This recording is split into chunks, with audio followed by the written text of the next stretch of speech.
সংবাদ মাধ্যমত সম্প্ৰচাৰিত এটি বাতৰিক লৈ প্ৰতিক্ৰিয়া প্ৰকাশ অনিতা দাস মহন্তৰ। মাৰ্গ্ৰেটৰ এগৰাকী সক্ৰিয় সমাজ সেৱিকা অনিতা দাস মহন্তৰ বিৰুদ্ধে একাংশ সংবাদ মাধ্যমত সম্প্ৰচাৰিত হোৱা এটি বাতৰিক লৈ নিজৰ প্ৰতিক্ৰিয়া প্ৰকাশ কৰিছে নেত্ৰীগৰাকীয়ে। অনিতা দাস মহন্তই কয় যে তেওঁ কেতিয়াও সুবিধাবাদী চৰিত্ৰ গ্ৰহণ কৰা নাই বা নিশাটোৰ ভিতৰতে দল বাগৰা নীতি গ্ৰহণ কৰা নাই। আঞ্চলিকতাবাদত বিশ্বাসী নেত্ৰীগৰাকীয়ে অনাগত দিনতো আঞ্চলিক দলতে থাকি ৰাইজৰ হকে কাম কৰি যাব বুলি কয়। লগতে মহন্তই কয় যে তেওঁ আম আদমি নাইবা আন দলত যোগদান কৰা নাই।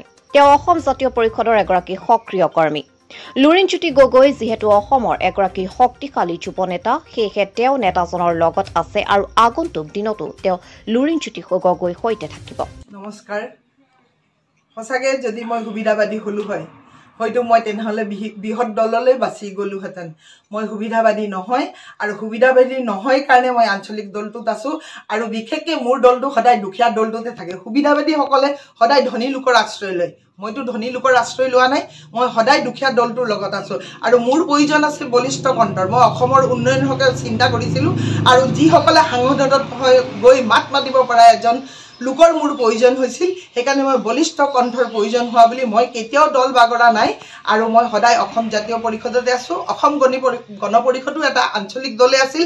আঞ্চলিক দল নিজে স্বয়ং গৈ বিজেপি বৃহৎ দলৰ লগত যোগ হোৱাৰ কাৰণে মই আঁতৰি আহি আজি মই অসম জাতীয় পৰিষদত যোগদান কৰিছোঁ, আৰু মই জাতীয় পৰিষদৰ নেত্ৰী হিচাপে লুৰিণজ্যোতিৰ লগে সদায় দি থাকিম। ধন্যবাদ। আম আদমি পাৰ্টিত আপুনি জইন কৰিছে নেকি? আম আদমি পাৰ্টিত জইন কোনোদিনো কৰা নাই, যিহেতু ৰাজনৈতিকভাৱে ঐক্যমঞ্চ হোৱাৰ কাৰণে ঘোষণা নোহোৱাৰ আগত ভাবিছিলোঁ মনোজ ধানোৱাৰকে চাগে প্ৰাৰ্থিত্ব প্ৰদান কৰিব। সেই ভিত্তিত মনোজ ধানোৱাৰৰ হৈ মই প্ৰচাৰ কৰিবলৈ আৰম্ভ কৰিছিলোঁ, কিন্তু যেতিয়াই ঘোষণা কৰি দিয়া হ'ল তেতিয়া মই গম পালোঁ ৰাজনৈতিক ঐক্যভাৱে যিহেতু তেওঁলোকে আমাৰ মনোজ ধানোৱাৰক নিদি লুৰিণজ্যোতি গগৈকে দিয়া হৈছে, তেতিয়াৰ পৰা মই লুৰিণজ্যোতিৰ হৈ প্ৰচাৰ আৰম্ভ কৰিছোঁ।